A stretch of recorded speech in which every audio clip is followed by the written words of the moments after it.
A mi m'agradaria que algú m'expliqués quina relació té l'art amb el TAC.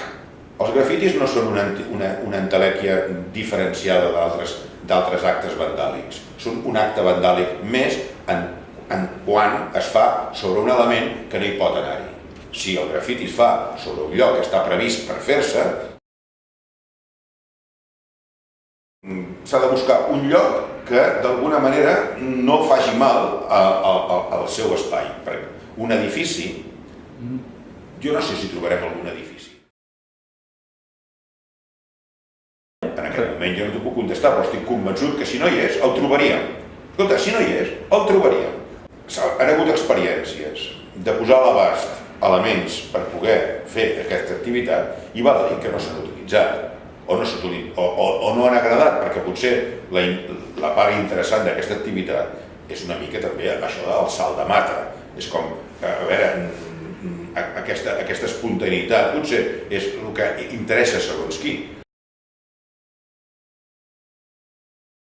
Contra el tema de decorar, jo pregunto, home, doncs que en una ciutat com la nostra, jo no sé fins a quin punt s'han de decorar les coses. Una mica de modèstia, tenim uns edificis magnífics i una relació de carrer, d'edifici molt equilibrada pràcticament en tots els nostres barris i, per tant, jo personalment entenc que no és necessari aquesta decoració. Però, per altra banda, la normativa deixa clar que això no es pot fer.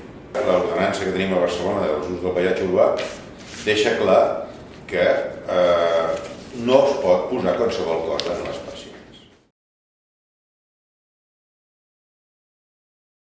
El que passa és que aquesta espontaneïtat inicial actualment s'està convertint en un element purament crematístic, de petit negoci, que fins i tot podríem parlar de petita màfia, perquè està clar, si jo resulta que soc un botiguer, que tinc les meves obertures, que m'estan pintant en tacs contínuament, em ve un senyor i em diu, jo li faig aquí una obra d'art, ell s'ho diu, entre cometes, i ningú més li tornarà a marcar res. A mi, perdona'm, això és un tema del mateix que fèiem les proteccions en petit comitè i en petit d'aixòs. Això és purament un tema, jo diria, d'un abús també, un abús.